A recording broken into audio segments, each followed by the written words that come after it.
time for the bench with arguably the best political tag team on TV.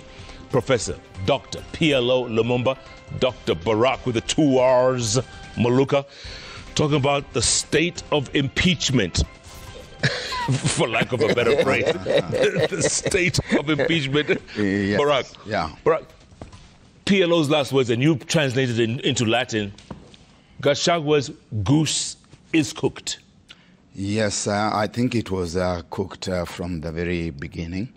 We need to, in my view, or shall I say in my informed view, to separate between the impeachment as a legal matter and the impeachment as a political matter.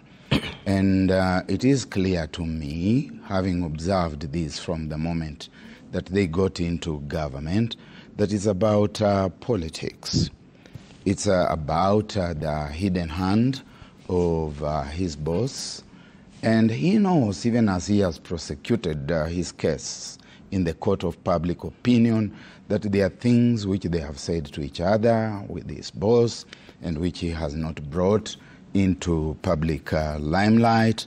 And at the moment that the leader of the majority in the National Assembly was talking about a viper on the president's hand and which required to be removed, it was already clear that a decision had been made, that a process had been thought through, that there was so much excitement about the whole thing, to the extent that those who should have kept quiet on the basis of better knowledge and better wisdom even forgot themselves.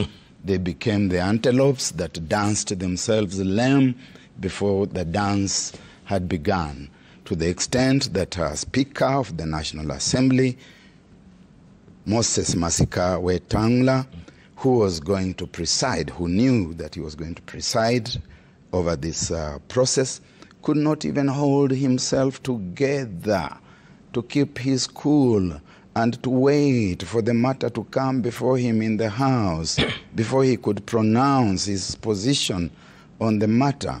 That the Deputy Speaker, and I've heard her say that she spoke as woman county rep for Eldoret.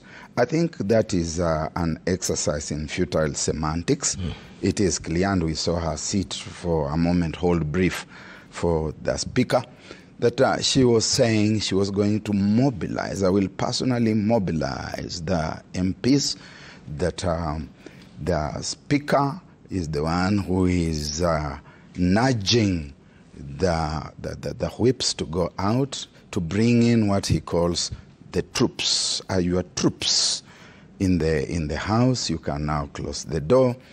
Look, this thing was damned from the very beginning, ab initio, a political process, and even in the subsequent stages, it's a political process.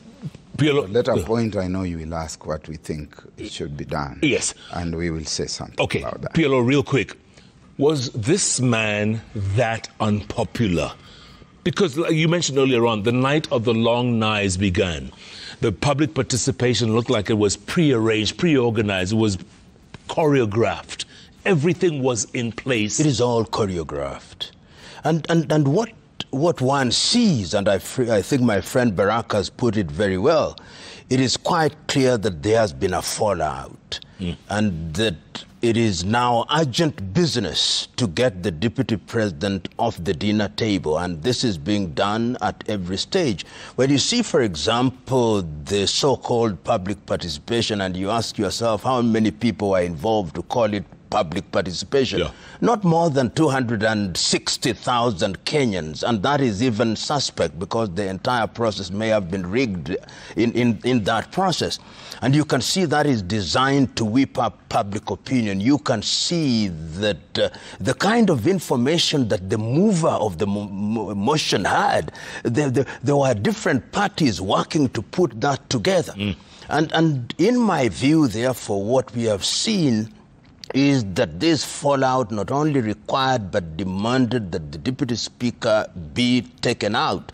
And as I said a little earlier, the marriage was one of convenience where the two partners sleep on the same bed, but each one of them has different dreams. And these dreams are not aligned, and therefore one must be jettisoned. Yeah. But the critical question that we must ask is whether this is in the best interest of the country. Yeah. And the answer to that question is no. The Deputy President himself has not been very kind to himself. For example, the decision to call the press conference in advance of the hearing in the National Assembly. If I was counsel on his part, I would have said, hold your peace. Let us go there and give the evidence on our side. But you could see that because of what he said, some parliamentarians, including the Speaker, were saying this was anticipating the debate. Yeah. And they were not interested in the truth. No. That House had taken a position and they are not interested in any iota of truth. You have come here for slaughter and we are going to slaughter you, and slaughter him they did. I'm not anticipating what is going to happen in the Senate, but when I see knives being sharpened, when I see gazette notices being issued almost at night, when I see memos saying that people should not move out of the Republic of Kenya, these are knives being sharpened. The guillotine is being made an efficient machine, and somebody's neck is going to be chopped. Metaphorically speaking, of course. Reminds me of 1789. Yes, the French Revolution. Absolutely. And after Marie Antoinette said, let them eat. Let them eat cake. Yes. But it reminds me of 1933, 1934. That is where the notion of the night of long knives originates.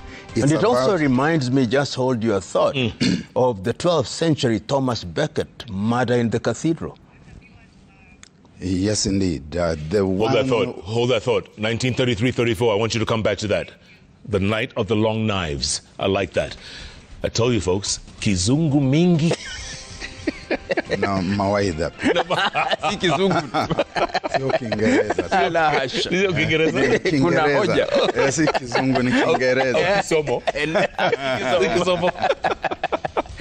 Ni masomo. Kuna mawaidha tu. All right, folks, I'm telling you, arguably the best political tag team on TV is in the house. So sit back. Dr. PLO Lumumba, Dr. Barrack Muluka are here to talk about the state of impeachment and going forward. What are your thoughts? Keep them coming. At Koinange Jeff, at Citizen TV Kenya, the hashtag is JK Live. JK Live takes a break. We'll be back very shortly, in a moment.